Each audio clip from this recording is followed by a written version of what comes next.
Happy Friday, Facebook fans. We're back live at the Aquarium of Niagara today talking about Shark and Ray Bay, which of course is proudly presented by M&T Bank. So we're very excited about that, and I'm here today to talk with the brains behind the operation, Aaron Tandy. So Aaron is bold statement. Bold statement. So Aaron, what is your role with Safari and your role with this project? I am lead estimator and project manager for Safari Construction based right here in Niagara Falls, and I have been here from basically design to implementation for this project. I've actually been working consistently on jobs here since 2014, so excited to continue on with that. So not your first project with us here at the Aquarium. What were some of those other ones? Well, we started with the Great Lakes exhibits. When the shark tanks were first taken out of commission, we realized that most of the exhibit space back there was corroded. Original to 1965. Phenomenal construction, but it met its useful age, so we had to reconstruct from the bottom up.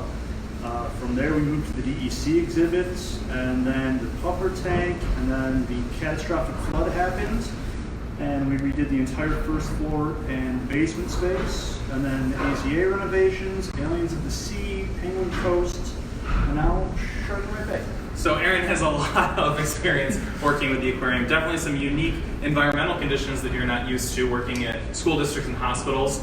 So what's it been like working around all these animals?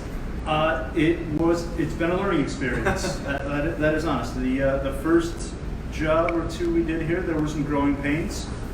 Tools were stolen by an octopus that was territorial. We did not have a warning of that.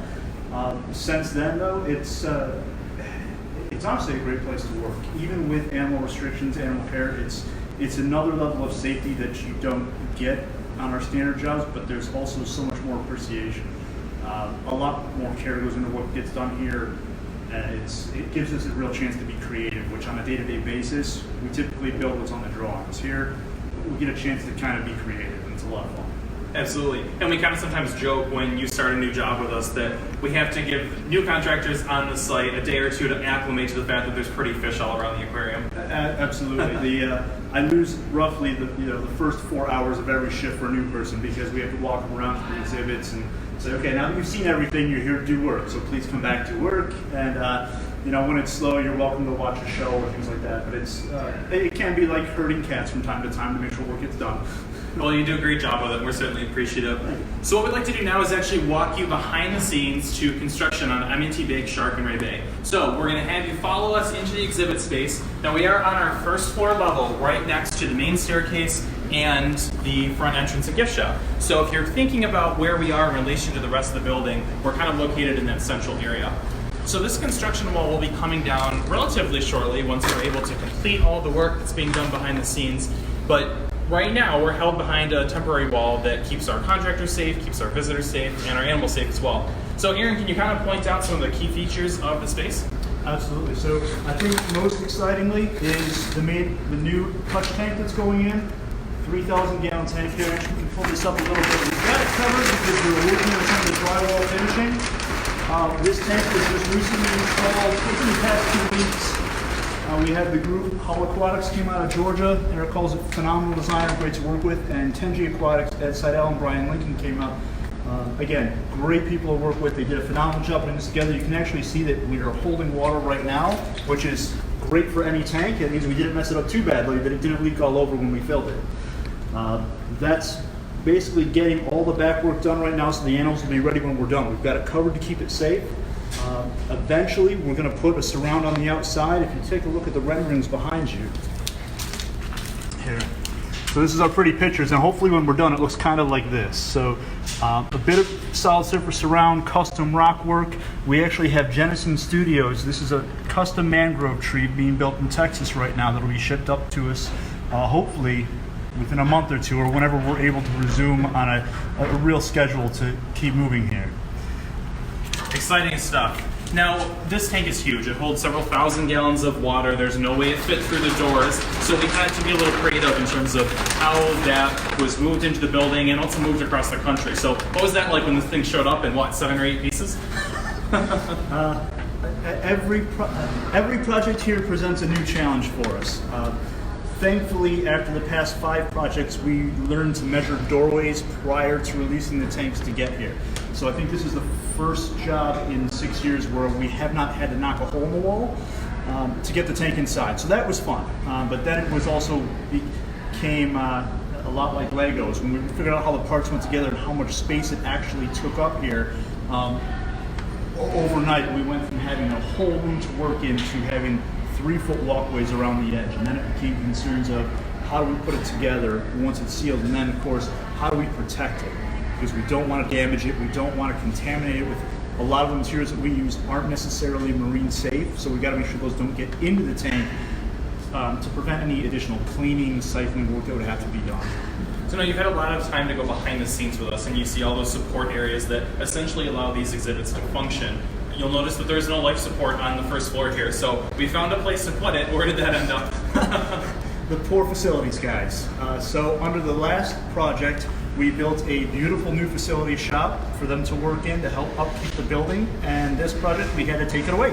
So we put a divider wall, shifted them down the hallway a little bit, and actually an entire room of the basement became the backup. So there are 3 to 4 pipes going through the floor on that side, and that is all in terms of actual plumbing that is on the first floor. Everything is housed below us.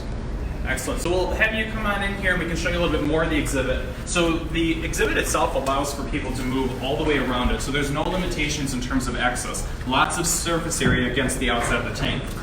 Over to this side here, we'll have a hand washing station. So one of the things that we're very concerned with in terms of animal health and welfare is the opportunity for people to wash their hands and make sure that they're interacting with our animals in a safe way. So we'll have a series of sinks here that will allow our visitors to clean their hands and safely interact with animals in the space. What do we have going on the back wall? Pretty exciting is, so from where you see the ductwork down, edge to edge, there's going to be substantial graphic put in. So both architectural on the side here will be just more, call it like a artistic rendering, so to speak, but the back is going to be a graphic meant to emulate, kind of giving us more space, more in line with the habitat and what we expect to find for this. So trying to give as much of a natural surrounding to the species that'll be in the tank as possible. So both the mangrove tree and the rockwork are going to be designed and selected based on the species in the tank as well. You know, we've learned a lot building these projects. There's certain materials that are well suited for the environment that we have here. You know, what things are unique for you on this job site in terms of materials that you don't often see in other applications? All of them. A good place to start. I guess because of the high salt content of the water, I mean, water for most construction is bad anyways. Anybody has a leak at their house can tell you how bad that is. When you add salt to it, the corrosion is immense. So when we've done some demolition here, there's a little bit of work going on, which is good. When we've done demolition here, we found that most of the steel corrodes and turns black, which is very uncommon if you're not in the coastal area. So we use a lot of FRP, a lot of specialty coatings. All the hangers get coated or plastic. It's all specialty items, of course, nothing local. So a lot of foresight and planning goes into making sure everything's here when we need it. So before we came in, we talked a little bit about what's left. So now that we're standing in this space, can you point out the few items that we have to knock out in the next couple months as we hopefully near the end of the project? Hopefully, yes. Well, like Gary said, so we have a custom sink going in here, about 4 bays wide, and this wall is actually going to get a panel system by Modular Arts to make it look like a full wave feature coming across. A couple of hand dryers, custom lighting. On the back wall, the graphic will go in, graphics on the side, we'll mount some electronics TVs to make it a little more interactive. The entire surround, and actually one of the very interesting things about the tank, is they've actually built portholes into the side. So when you come to look, it won't be just a top view down. You'll actually be able to look under the water to see the stingrays and sharks moving around inside the tank.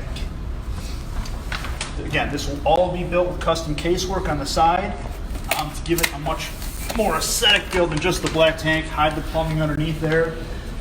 Custom lighting over the top here, and actually this radius soffit, you can kind of see just the framework in front of us right here will have custom stage lighting to give this space really its own feel separate from the rest of the building. Very well said, and I think one of my favorite elements that's still to come is this custom theatrical lighting system that's going to be suspended over the exhibit. So we're working really hard on that will have the experience, like Aaron said, kind of unique to the rest of the building. We'll We'll go through a sunrise, a high noon, and a sunset. Absolutely. All with that crushed mango tree that's being made for us. Exciting things. Do we have any questions coming through that we want to answer before we wrap things up? Construction. No one gets excited about construction. When it's done, it'll be great, I promise. We have assurances. But we, of course, want to thank everyone who's been involved with this project, from construction to project design, all of our fantastic donors, M&T Bank, the John R. O'Shea Foundation, the State of New York, Niagara County, the State of Niagara Falls, and the Margaret L. Wendt Foundation. This work is not possible without the generous support of all of those people. And of course, like all of our Facebook Live activities, this conversation today is actually tied to a project that you can do at home. So by going to the aquarium's website, aquariumofniagara.org, you can actually sort through that and find a location on our website with a link that will give you at-home activities to do to supplement this little educational experience we hopefully just provided for you. So Aaron, thank you so much. Giving everyone homework. We're giving everyone homework from the aquarium. Aaron, thank you so much. You're doing a great job. Always a pleasure to work with you. Everyone, please stay well. We look forward to continuing to provide you these updates daily at 2 p.m. Thanks, everyone. Good.